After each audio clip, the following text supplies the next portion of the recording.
নমস্কার, people's voice নিউজে আপনাদের সবাইকে স্বাগত। আমি অরূপ।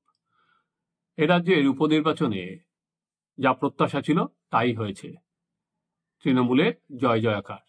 শুধু দেখার ছিল যে মাদারিহাট আসন, যেটা বিজেপির জেতা আসন ছিল, সেই আসনে বিজেপি কি করতে পারে। বিজেপি কি জিততে পারে, না বিজেপি শক্ত প্রতিদ্বন্দ্বিতা গড়ে তুলতে পারে। কিন্তু যেটা দেখা গেল, মাদারিহাট আসনও বিজেপি নিজেরা ধরে রাখতে পারলো না, একেবারে 6-6। এরপর থেকেই যেটা শুরু হয়েছে, তৃণমূলের নেতারা বলতে শুরু করেছেন যে আরজি কর ইস্যু কোনো প্রভাব ফেললো না, এবং আরজি করের যে আন্দোলন, সরকারের বিরোধী আন্দোলন, সেই আন্দোলন নিয়েও তারা নানা রকম প্রশ্ন তুলতে শুরু করলো। চলুন আমরা তৃণমূলের এই জয়, কেন আরজি কর আন্দোলনের প্রভাব কতটুকু, এবং আরজি করের যে নাগরিকদের বিস্ফোরণ এই সরকারের বিরুদ্ধে বা এই দলের বিরুদ্ধে দেখা গিয়েছিল, সেইটা কেন দেখা গেল না অন্তত ভোটের বাক্সে নাগরিকদের প্রতিবাদ, আমরা আজকে সেটাই বিশ্লেষণ করি। জেনারেলি যেটা হয় যে যখন উপনির্বাচন হয়, সেখানে তো কোনো সরকার বদল হয় না, সেখানে দুটো জিনিস হয়। সেখানে যারা বিরোধী ভোটার তারা ভোটমুখ হন না, দেখবেন ভোটের পার্সেন্টেজও কম পড়ে, দীর্ঘদিন ধরেই সেটাই হয়ে আসছে। তো এক্ষেত্রেও তাই। আমরা যদি দেখি যে যেহেতু সরকার কোনো কিছু বদল হবে না, তাই সেই জায়গাতেও বিরোধীরা সেখানে আর কি ভোটদানের শতাংশের নিরিখেও সেটা কম ভোট পড়েছে। এবার আসা যাক নাগরিক আন্দোলনের প্রসঙ্গে। এ বিষয়ে কোনো সন্দেহ নেই যে নাগরিক আন্দোলন, এরকম নাগরিক আন্দোলন পশ্চিমবঙ্গ মাটিতে আগে দেখা যায়নি। শুধু পশ্চিমবঙ্গ কেন বলবো, ভারতবর্ষের মাটিতেই এই নাগরিক আন্দোলন কম দেখা গেছে। একটানা 70 দিনের ওপর যে একাধারে যে আন্দোলন চলেছে, তার সঙ্গে 17 দিনের অনশন জুনিয়র ডাক্তারদের, সেটা কিন্তু নাগরিক আন্দোলনের ইতিহাসে একটা নতুন বলতে পারেন অধ্যায়। কিন্তু তারপরে ধরুন রাত দখল হয়েছে, দিনের পর দিন মিটিং হয়েছে, তারপরেও সেই ভোট বাক্সে কেন নাগরিকদের প্রতিবাদটা পড়েনি। প্রথমত কয়েকটা কারণ যেটা আমার মনে হয়েছে। দেখুন, সিঙ্গুর বা নন্দীগ্রামের সময়ও নাগরিক আন্দোলন হয়েছে, কিন্তু এই নাগরিক আন্দোলনের পাশাপাশি সেটা কিন্তু একদিকে যেমন নাগরিক আন্দোলন হয়েছিল, শঙ্খ ঘোষ, অপর্ণা সেন, শাউলি মিত্র, মহাশ্বেতা দেবী, কবির সুমন, তার পাশাপাশি কিন্তু মমতা বন্দ্যোপাধ্যায়ের নেতৃত্বে রাজনৈতিক আন্দোলনও চলেছিল, অনশন চলেছিল, মিটিং চলেছিল। আপনারা জানেন মমতা বন্দ্যোপাধ্যায় এখানে অনশন করেছিলেন, সিঙ্গুরে অনশন করেছিলেন। ফলে একদিকে যেমন নাগরিক আন্দোলন চলেছে, তেমনি কিন্তু এখানে রাজনৈতিক আন্দোলনও সমানতালে চলেছে। কিন্তু এইখানের ক্ষেত্রে আমরা দেখলাম যে নাগরিক আন্দোলনে যত গতিবেগে চলেছে, রাজনৈতিক আন্দোলনের গতি কিন্তু সেখানে অনেক বেশি স্লথ। বিজেপি দু একদিন ধর্মতলার ওয়াই চ্যানেলে বসে যে বা সিপিএম কিছু মিছিল করেছে, কিন্তু যে তুলনায় নাগরিক আন্দোলন গেছে সেই তুলনায় কিন্তু এই আন্দোলন হয়নি। দ্বিতীয়ত আমার যেটা মনে হয় সেটা হচ্ছে আগের বারের যে সিঙ্গুরের সময় যে নাগরিক আন্দোলন হয়েছিল, তো এই সেটা হচ্ছে জমিকে কেন্দ্র করে, সেটা মানুষের জমি চলে যাচ্ছে, এবং কাদের জমি যায়, গরিব গুরব মানুষ, যেটা গ্রামের মানুষ, তাদের অনেক বেশি জমে যায়। এবারের নাগরিক আন্দোলনে আমি প্রথম থেকেই যে প্রশ্নটা করে আসছিলাম সেটা হচ্ছে এই আন্দোলন কতটা শহরের এবং কতটা গ্রামে গেছে। শহরে যেমন আমরা দেখেছি মহিলারা রাত দখল করছে, সেই 14ই আগস্টের রাত কেউ ভুলতে পারবে না, ওই মহিলারা ওইভাবে রাস্তায় নামা, সেটা কি গ্রামের অঞ্চলে হচ্ছে? সেই প্রশ্নটা কিন্তু একটা বড় আকারে থেকেও গিয়েছিল। এখানে ধরুন এবারের যে 6টা উপনির্বাচন হলো, সেটা যেমন শহরেও হয়েছে, সেটা যেমন গ্রামেও হয়েছে। যেমন ধরুন নৈহাটি বা বিদ্যাপুরেও হয়েছে শহরাঞ্চলে, জেলা শহরে, তেমনি গ্রাম যদি বলেন তালডাংরায় হয়েছে, সিতাইতে হয়েছে, হাড়োয়ায় হয়েছে, মাদারিহাটে হয়েছে, সে গ্রামেও হয়েছে। একই সঙ্গে শহর এবং গ্রাম দুটোতেই হয়েছে। মেয়েটির বাড়ি ছিল সোদপুরে অভয়ার, তার ঢিলছোড়া দূরত্বে নৈহাটি, সেই নৈহাটিতেও কিন্তু আমরা দেখলাম সেই প্রতিবাদ সেভাবে আছড়ে পড়েনি। সেখানে কিন্তু তৃণমূল কংগ্রেস তাদের ভোট বাক্স আরো বাড়িয়ে নিয়েছে গতবারের থেকেও। পার্থ ভৌমিক যতটা জিতেছিলেন, বর্তমান বিজয়ী প্রার্থী তার থেকে বেশি ভোটে জিতেছেন। অর্থাৎ যেটা দেখলাম যে শহর বা গ্রাম কোনো জায়গাতেই সেটা কিছুটা প্রভাব ফেলতে পারল না। সেটার অন্যতম বড় কারণ হচ্ছে বর্তমান সময়ে তৃণমূল কংগ্রেসের যে ভোটিং মেশিনারি, সেটা সত্যি তেল খাওয়া মেশিনের মতো করে ফেলেছে।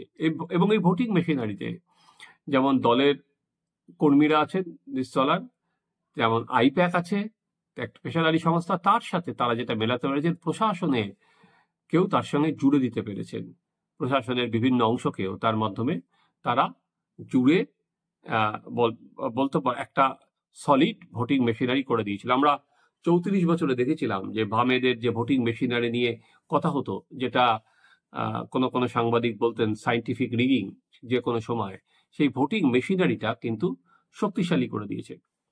এখন তৃণমূল কংগ্রেস করাটা শুধুমাত্র তাদের একটা বলতে পারেন নেশা নয়, সবার একটা পেশা, তাদের রোজগার করার অন্যতম একটা দল। ফলে একদিকে বিভিন্ন উপভোক্তা শ্রেণী সৃষ্টি হয়েছে। মমতা বন্দ্যোপাধ্যায় কিছুদিন আগেই বলেছেন লক্ষ্মীর ভান্ডার, তার আরো এবার 5 লাখ উপভোক্তারও বেশি। ফলে একদিকে লক্ষ্মীর ভান্ডার, একদিকে বিধবা ভাতা, একদিকে বার্ধক্য ভাতা, একদিকে প্রতিবন্ধী ভাতা, তারপরে কৃষক বন্ধু অফার, তারপরে বলছে 100 দিনের কাজের টাকা আমরা দিয়ে দিচ্ছি। ফলে একটা সিম্পলি একটা উপভোক্তা শ্রেণী তৃণমূল কংগ্রেস আলটিমেট একটা তৈরি করে ফেলেছে।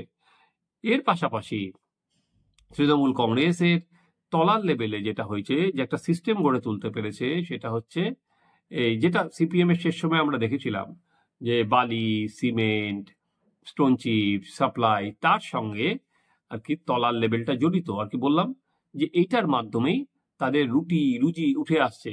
ফলে তারা যতই গোলমাল থাক এমনি সময় ভোটের সময় কিন্তু তারা সব একজোট হয়ে নামছে। অর্থাৎ তৃণমূল সরকার এবং দল মিলেমিশে একটা বাস্তুতন্ত্র গড়ে তুলেছে, যে বাস্তুতন্ত্রের উপর দাঁড়িয়ে তারা অনায়াসে যে কোনো নির্বাচন হলেই তারা কিন্তু সংগঠনগতভাবে এবং একটা উপভোক্তা শ্রেণী এবং থার্ড হচ্ছে নিজেদের যে কর্মীকুল, তাদের মিলে একটা সম্পূর্ণভাবে একটা বলতে পারেন একটা জোট বা একটা ছক তারা সম্পূর্ণভাবে রূপায়ণ করতে পারে। উল্টো দিক থেকে এখনো পর্যন্ত যারা বিরোধী তাদের হচ্ছে দুর্বলতা, সাংগঠনিক দুর্বলতা। সিপিএম কংগ্রেস সেই যে 34 বছর পর গেছে, এখনো ভাবে তাদের কোমরের জোর সেভাবে শক্তিশালী ভাবে বাড়েনি। কংগ্রেস তো এবার বিধানসভার ভোটে একালোরে নোটার সঙ্গে পাল্লা দিয়েছে, এবং সিপিএম এবার মাত্র একটা আসনেই দাঁড়িয়েছিল, তারা কিন্তু এর সঙ্গে পাল্লা দিতে পারেনি। সেখানে উল্টো দিকে বিজেপি কিন্তু সাংগঠনিকভাবে একেবারেই দুর্বল। তাদের এখন অনেক বেশি ফোকাসড, এবার দেখলাম সদস্য সংগ্রহ অভিযানে তারা করছে, কিন্তু সংগঠনকে তারা যে একেবারে ঢেলে ঠিক করবে সেখানে কিন্তু বিজেপি সংগঠন দুর্বল। এই সংগঠন নিয়ে তৃণমূল যেভাবে আমি বললাম যে তৃণমূলের যে বাস্তুতন্ত্র সেটা আর কি ভেঙে যেটা নেক্সট টু ইম্পসিবলের জায়গায় চলে গেছে। এই যে বিজেপির জেলায় জেলায় শুধুমাত্র সংগঠন দুর্বল সেটাও না, তার উপর তাদের মধ্যেও বিভেদ, পুরনো নতুন বিভেদ, কেউ কারোর সাথে মেলাতে পারছে না। তো আমি জানি না এরপরে বিজেপির পুরো সাংগঠনিক বলছে সভাপতির রদবদল হবে, সভাপতি বদল হবে, তার সঙ্গে এন্টায়ার সংগঠনটা ঢেলে সাজানো হবে কিনা। দেখুন, মানুষের মধ্যে ক্ষোভ আছে, রাগ আছে, জ্বালা আছে, যন্ত্রণা আছে। মানুষ একটা মোড়ে এসে দাঁড়িয়েছে, গ্রাম বাংলার মানুষ, শহরের মানুষ একটা মোড়ে এসে দাঁড়িয়েছে। তাদের একটা পথ দরকার এবং একটা লিডার দরকার। মমতা বন্দ্যোপাধ্যায় সিঙ্গুর বা নন্দীগ্রামে তখন কিন্তু তৃণমূলের এরকম সংগঠন ছিল না। সংগঠনটা সিপিএম এর আমরা যেটা বলে এসেছিলাম এবং যেটা ভাবতাম এই সংগঠনকে ব্রেক করা যাবে, মমতা বন্দ্যোপাধ্যায়ের নেতৃত্বে হয়েছিল। তারা মনে করেছিলেন মমতা বন্দ্যোপাধ্যায় এমন একটা মুখ যার ফলে বা যিনি পারবেন যে আর কি সংগঠন না থাকলেও তার উপর মানুষ ভরসা করেছিল, এবং যার একদিকে নাগরিক আন্দোলন, একদিকে তৃণমূলের আন্দোলন, দুটো মিলে সিপিএম এর উপর মানুষকে তুষ্ট করেছিল। কিন্তু এখন আমরা একবারও দেখতে পাচ্ছি না যে সেরকম একটা মুখ যে মুখের ওপর ভরসা করবে মানুষ, এবং সেখানে সংগঠন না থাকলেও এলাকার মানুষ সাহস করে এগিয়ে আসবে। না হলে গ্রাম বাংলায় আমরা দেখছি কেউ নানা জায়গায় একটা সন্ত্রাসের আবহাওয়া আছে, সেইখানে সাধারণ মানুষ, বিশেষ করে উপনির্বাচনে যারা যদি এগিয়ে আসে, কারণ এখানে বললাম বদলের ভোট নয়, তাদের ঘটি বাটি চাটি হয়ে যাওয়ার সম্ভাবনা আছে, তাদের হুমকির সামনে পড়ার সম্ভাবনা আছে।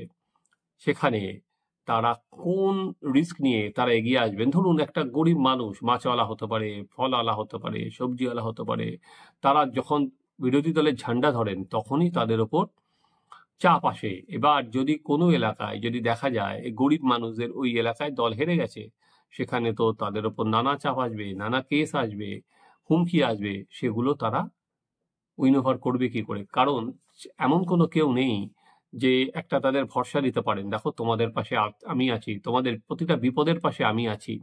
সেটা দল হিসাবেও বিজেপি পারছে না, বিজেপির কোনো মুখ হিসাবেও বিজেপি পাচ্ছে না। আর সিপিএম তো এখনো বলতে পারেন সেই যে 34 বছরের পর তাদের কোমর ভেঙে গিয়েছে, সিপিএম তো কোনোভাবেই উঠে আসতে পারছে না।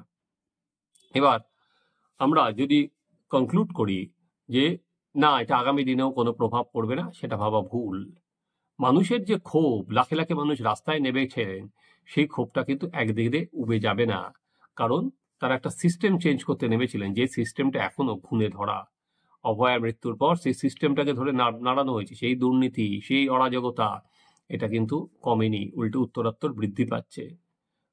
তাই আবার যখন 2026-এর ইলেকশন আসবে, এই মানুষগুলো কিন্তু মনের জ্বালা নিয়ে আসবে। কিন্তু ওই যে বললাম, তার সঙ্গে সঙ্গে যারা বিরোধী, বিশেষ করে যেহেতু বিজেপি এখন প্রধান বিরোধী স্পেসে আছে, তাদের কিন্তু সংগঠনটাকে পুরো চেঞ্জ করতে হবে, সাধারণ মানুষকে ভরসা জেগোতে হবে।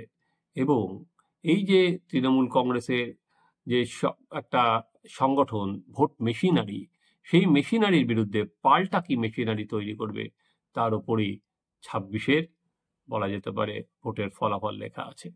আপনারা দেখুন আমাদের চ্যানেল সাবস্ক্রাইব করুন, আপনাদের মতামত জানান।